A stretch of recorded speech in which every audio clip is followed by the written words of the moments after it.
Two Americans can open the same phone at the same time and enter two completely different versions of the country. One feed says the nation is being destroyed by the left. The other says democracy is being destroyed by the right. Both sides scroll away, convinced the other half of America has lost its mind. If you want clear breakdowns of the forces pulling the country apart, subscribe to Faultline America. The internet did not invent political division, but it changed the speed, scale, and incentives behind it. Before social media, most people still chose partisan newspapers, radio hosts, and cable channels.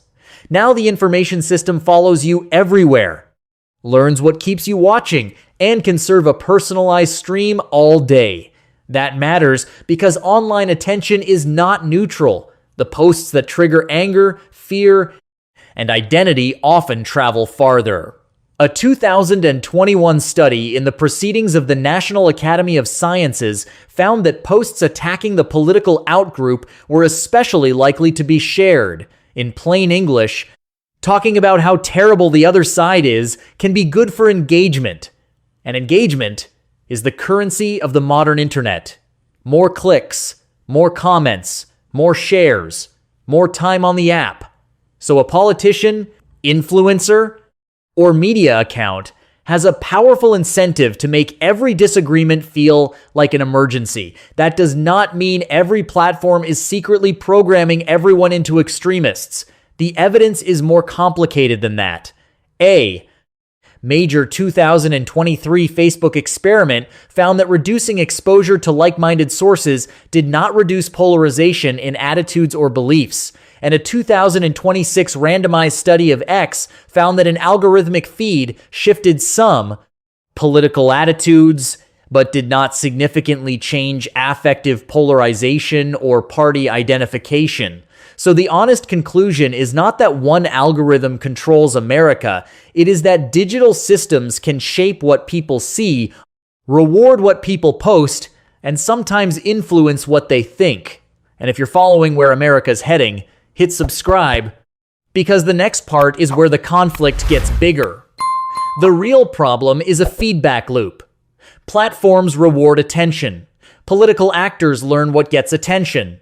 Users learn what gets reactions. Then, the loudest. Content becomes evidence that the other side really is as extreme as your feed says it is.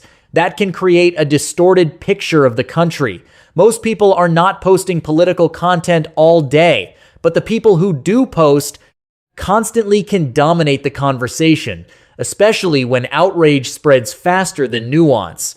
Now add another problem: context collapse. A 10-second clip can travel farther than the full speech. A screenshot can outrun a correction. A false claim can reach millions before a careful explanation is even written. And because people increasingly experience politics through separate networks, they may not even be arguing about the same set of facts. Pew found that 79% of Americans surveyed said the internet and social media had made people more divided in their political opinions. That number measures public perception, not proof of a single cause.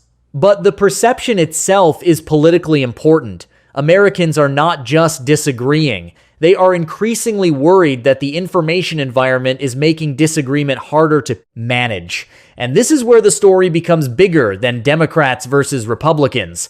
The business model of attention collides with the needs of a democracy. Democracy requires time, context, compromise, and some shared reality. The internet often rewards speed, certainty, conflict, and tribal loyalty. But here is the uncomfortable part. The platforms are not doing this alone. We click, we share, we quote post, we reward the behavior we say we hate. Political campaigns see the numbers. Media companies see the numbers. Creators see the numbers. And everyone adapts. Still, the internet is not only destructive, it can expose corruption, connect communities, help people organize, and give ordinary Americans a voice. The question is whether those benefits can survive a system where the most emotionally explosive content often has the strongest competitive advantage.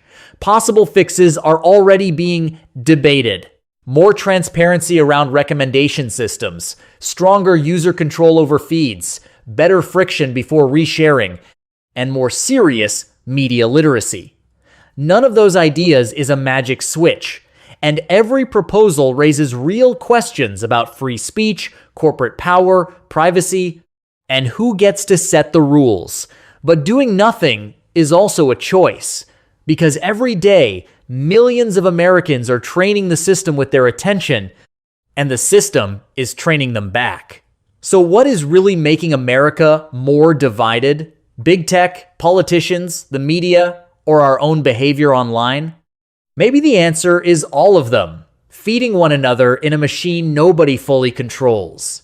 Subscribe to Faultline America, leave a like, and tell me in the comments what you think is driving the division most. Because the next battle over America may not begin in Congress. It may begin with whatever the feed decides to show you next.